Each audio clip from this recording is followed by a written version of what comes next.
င်္ဂလာပါခင်ဗျာမြင့်စော်ပေးချာကြိုးစားပါတယ်ဒီတစ်ခေါက်တော့ကျွန်တော်ဗာပြောချင်တာလဲဆိုကျွန်တော်အင်တာဗျူးဘဝဖြတ်သန်းခဲ့တဲ့ကိစ္စလေးကိုကျွန်တော်ပြောပြချင်တယ်နော်အင်တာဗျူးဆိုတော့ကျွန်တော်တို့ဝန်ထမ်းအနေနဲ့အင်တာဗျူးဆက်လုပ်တဲ့ဘဝလေးပဲကျွန်တော်ပြောချင်တာပေါ့လေနော်ဆိုတော့စုစုပေါင်းကျွန်တော်မမရင်ကျွန်တော်အင်တာဗျူး3ခေါက်ကျွန်တော်လုပ်ဖူးတယ်သလား3ခေါက်ဆိုတော့အခြေခံကြောလေးတော့တူတယ်ပေါ့နော်ဒါနဲ့ဘယ်လိုလဲဆိုတော့ခင်ဗျားတို့ပဲနားထောင်ကြည့်ပါနော်ဆိုတော့ပထမတစ်ခုကတော့ဗျာကျွန်တော်ကကြောင်းပြီးသွား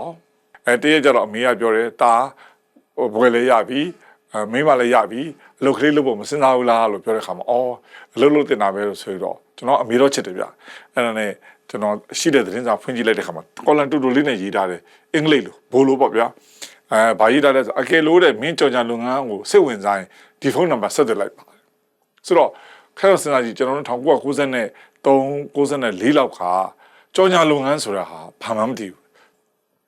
စိတ်ဝင်စားလားဆိုစိတ်တော့စိတ်ဝင်စားတယ်ပေါ့နော်အဲ့ဒါနဲ့ကျွန်တော်ဖုန်းလက်ဆက်ခေါ်အင်တာဗျူးကိုတဲ့ဘယ်နေ့လာခဲ့ကြပါဆိုပြီးတော့ခေါ်သွားကြအောင်အဲ့မှာကျွန်တော်ပြောဖို့မိနေကျွန်တော်တို့ကစီးပွားရေးတက်ကူတာပြီးပြီမယ်ကျွန်တော်တကယ်ကြီးနေကကြောင်းပြီးပြီမယ်နေရတကယ်ကြီးနေမပြန်ရဘူးကျွန်တော်အိမ်မှာပဲနေကြတယ်ဆိုတော့အင်တာဗျူးတော့ဖြေတဲ့ခါကျတော့လေကျွန်တော်တို့တအုပ်ကြီးသွားတာကျွန်တော်3ယောက်ဆုံး4ယောက်လောက်နေကျွန်တော်သွားကြဟိုအင်တာဗျူးလိုက်ရောက်4ယောက်ခေါ်တယောက်ချင်းဝင်ပါဆိုတဲ့ခါကျတော့ဝင်တော့တောင်ပြူပေါ့နော်ပြူလိုက်ပတ်စံဘယ်လောက်လိုချင်လဲဆိုတော့ကျွန်တော်2500လိုချင်တယ်လို့ကျွန်တော်ပြောလိုက်တယ်ဆိုတော့အဲ့မှာပြောတဲ့ဆရာမကလည်းဘိုးလူပြောလာဗျဘိုးလူပြောလာနင်း2500လိုချင်တာဆိုပေမဲ့တဲ့နင်းကအခုမှကြောင်းပြီးတာနော်တဲ့နောက်ကြောင်းပြီးပြီဆိုရင်နင်းကနေအာမခန္ဓာဘွဲလက်မှတ်လည်းမရှိဘူးနော်တဲ့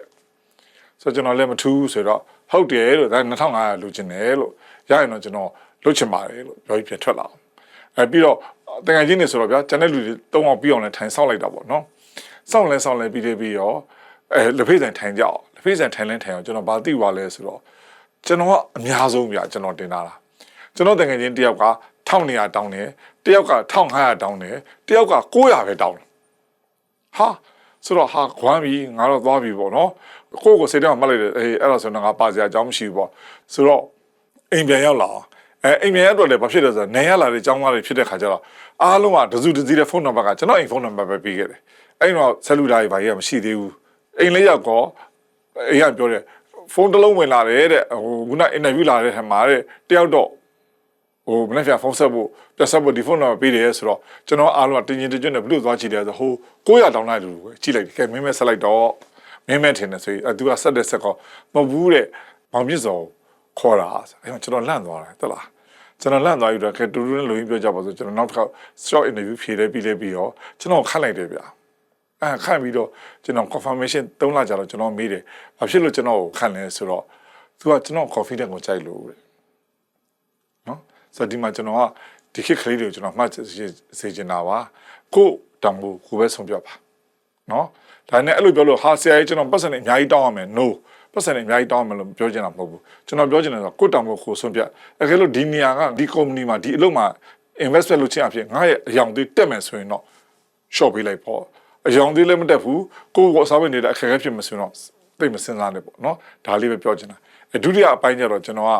BR set မှာ interview သွားလျှောက်ခေါ်နော်သူတို့ short list က12ယောက်ဗျသူတို့ post က12ယောက်လူတွေကျွန်တော်မှတ်မိတယ်1995 96လောက်ထင်တယ်နော်ကျွန်တော်မမိုင်းတနင်္ဂနွေကြီးထင်တယ်ဗျတနင်္ဂနွေနေ့ကျွန်တော်တို့ဖုန်းဆက်တယ်နေ့လယ်တနားရီလာခဲ့ပါတဲ့ဆိုတော့နေ့လယ်တနားရီလာခဲ့ပါဆိုတော့ကျွန်တော်နေ့လယ်တနားရီသွားကြတော့လူတွေအများကြီးပဲလူတွေအများကြီးမှာကျွန်တော်လူတွေထိုင်ကြီးတာရီတဲ့ကြီးရောဘာဖြစ်လဲဆိုတော့ကျွန်တော်ပိုင်း73ယောက်ဖြစ်တယ်အဲ့မှာကျွန်တော်စဉ်းစားဟာခေါ်တဲ့ပို့စာ12ယောက်တိကျတော့တယောက်တော့ပြုတ်မယ်ပေါ့နော်ဆိုတော့ရောက်တဲ့ရောက်ခေါ်တရားပြီးတော့သူတို့ကခေါ်တယ်ပေါ့လေသူတို့ပြန်ပြီး interview လုပ်တယ်လုပ်ပြီးပြန်ထွက်လာရင်သူတို့ကစာရိုက်ကလေးနဲ့အဲ့ခေတ်ကတော့ဘာဖြစ်လဲဆိုတော့ကျွန်တော်တို့ကဘဟုစီမှာစစ်သွားစစ်ရကျမ်းစစ်စစ်လို့အောင်ပြီဆိုမှလောက်ခံလာအောင်စစ်စစ်ဘူးကုမ္ပဏီကထုတ်ပေးတဲ့စာရိုက်ကလေးပေါ့နော်တယောက်ထွက်လာတယ်သောင်းဝင်တော့ကျွန်တော်စစ်သွားစစ်အောင်မယ်နော်နှစ်ယောက်ထွက်လာတယ်အဲ့လိုနဲ့တွိုင်းနဲ့ interview ကလည်းနေ့လေတနာရီဆက်လိုက်တာဗျာညနေ6နာရီခွဲမှာကျွန်တော်နဲ့3-5 ယောက်ပဲကျွန်တော်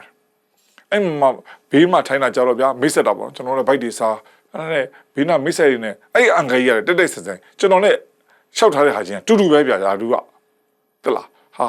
ာကွဲပြီပေါ့ဆိုတော့အငယ်ရရင်ဝင်သွားလဲပြီးတော့ခဏနေကြောက်ပြန်လန်းထွက်ကောအငယ်ရစားရကလေးတဲ့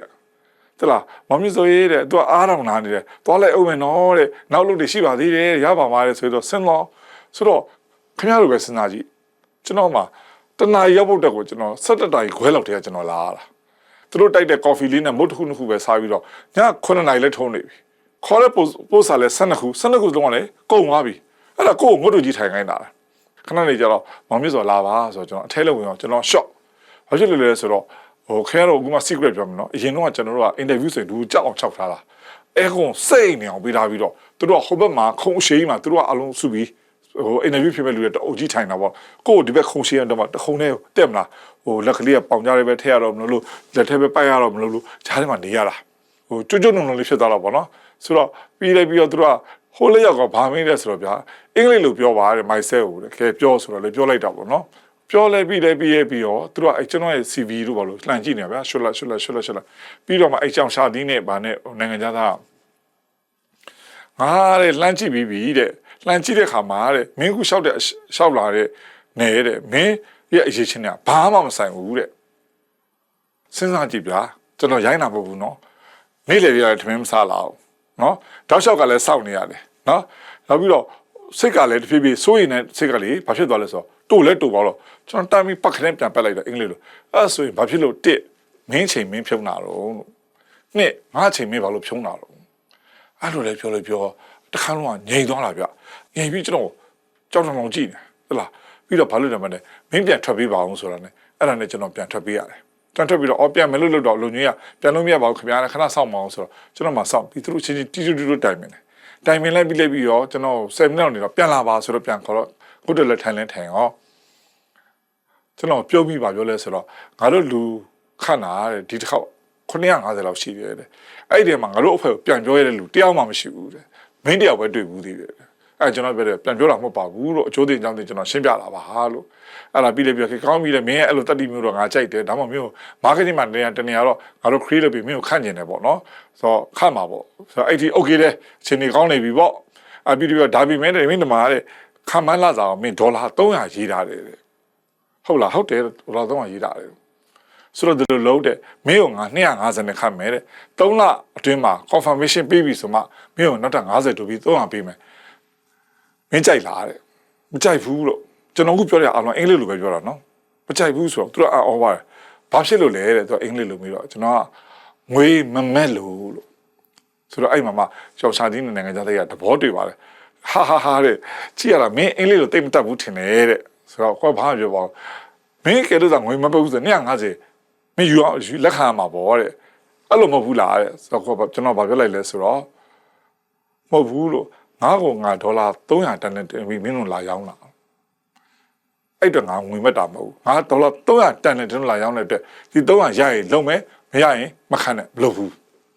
အဲ့လိုပြောတော့တစ်ခါနောက်တစ်ခေါက်အပြင်ထွက်လာခဲ့ရပါတယ်ဗျာအပြင်ထွက်တော့ဒီတစ်ခေါက်တော့ပြီးပြီပြတ်ပြီပေါ့နော်ကိုကလည်းအဲ့လိုလေးတွေးလိုက်တာပေါ့နော်15မိနစ်လောက်ကြာပြီတစ်ခေါက်ကြာတော့ပြန်လာရောစာရကလေးနဲ့ပေးတယ်မင်းကိုခတ်လိုက်ပါပြီတဲ့နော်ဆိုတော့အဲ့မှာဘာဘူးဒရလဲဆိုတော့ကို confidence ရှိဖို့တော့လိုတယ်နော်အလုပ်တစ်ခုလုပ်တဲ့ခါမှာ confidence ရှိဖို့လိုတယ်ကျွန်တော်တို့ခေတ္တကဘာလို့လဲဆိုရင်နှုတ်ကတန်းပြောရတယ်ခင်မင်းကငါခတ်ပြီးပြီဆိုရင်မင်းဘာတွေလုပ်ပေးနိုင်မှာလဲတန်းပြောစီကပခုံးပြောဆိုတဲ့ဟာမျိုးတွေလာတာအဲ့လိုပြောရတဲ့တက်တီလဲရှိနေရမယ်နော်ဆိုတော့သူတို့တဲ့ business plan နဲ့ခေါင်းထဲမှာထည့်ထားဖို့ကောင်းတယ်အဲ့နောက်ဆုံးတစ်ခုကြတော့ကျွန်တော်က telecom company တစ်ခုမှာသူတို့ကပြဿနာဖြစ်နေပြီဒီပြဿနာဓာတ်ကြီးဖြစ်နေတယ်မင်းခုလုပ်ပေးနိုင်မလားပေါ့လုပ်ပေးနိုင်မှာပေါ့ဆိုတော့မင်းအဲ့ဒါဘယ်လောက်ယုံလဲပေါ့လာကဆိုတော့အဲ့ချိန်ကျတော့ကျွန်တော်ဘာလုပ်လိုက်လဲဆိုတော့ကျွန်တော်မန်တင်းလိုက်ပြီးတော့ငါ့ကိုလာကမပြောပါနဲ့မင်းတို့မြန်မာနိုင်ငံတနိုင်ငံလုံးပတ်ကြည့်လိုက်လို့မြန်မာနိုင်ငံတနိုင်ငံလုံးမှာလာကဘယ်လောက်ပြီးလဲဆိုကြည့်ပြီးအဲ့ရဲ့အများဆုံးလာကမင်းတို့ပေးနိုင်ငါစီပြန်လာခဲ့ဆိုကိုကတော့ခက်တီတီနဲ့ပေါ့နော်ကိုဟုတ်လာပြီဆိုတော့အဲ့တော့လေအသက်ကလေးရတယ်ဆိုရင်အကြီးမဟုတ်ပါဘူးတော့နည်းနည်းမာနတင်းနေတဲ့ချိန်ပေါ့တပတ်လည်းမလာနှစ်ပတ်လည်းမလာ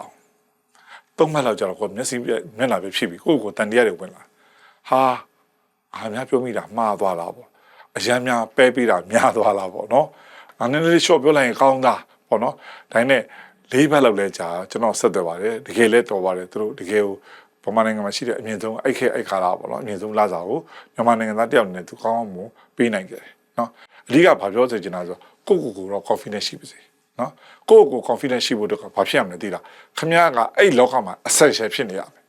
ဥပမာခမ sales မှာဆိုရင်ဒီ retail ရဲ့ sales လောကမှာခမ essential မရှိမဖြစ်ပဲခမလုံမှာရွေးမယ်ဆိုတဲ့အဆင့်အောင်ခမလုံကိုလုံနေတာ မားကတင်းသမားဆိုလဲမားကတင်းမှာမရှိမဖြစ်နေရမယ်အဲ့ဒါကိုခင်ဗျာဘာနဲ့တက်တည်ပြမလဲဒီပါစာကြီးနဲ့တက်တည်ပြလို့မရဘူးကိုလုတ်ခဲ့တဲ့အလုပ်တွေနဲ့တက်တည်ပြအောင်ဘာလုတ်ခဲ့တယ်ဘယ် brand ယူခဲ့တယ်ဘလို့အောင်မြင်ခဲ့တယ်ဆိုတော့ကိုသာ essential ဖြစ်ရင်ကိုနောက်ကိုလိုက်လာမှာမပူပါနဲ့နော်ခေတ်ကာလဈေးကွက်အခြေအနေရတာကြံ့ကြံ့မယ်ဘုံရင်ကိုနောက်လိုက်လာမှာအဲ့မှာလဲစာရီတွေအားလုံးခင်ဗျာလောလောဆယ်ချင်းမှာလက်တက်တွေပြောင်းပြီးတက်တည်ပြနိုင်တဲ့ milestone တွေရှိပါစေလို့ကျွန်တော်ပြောရင်းနဲ့ပဲညီကုန်းချုပ်ပါတယ်အားလုံးကိုကျေးဇူးတင်ပါတယ်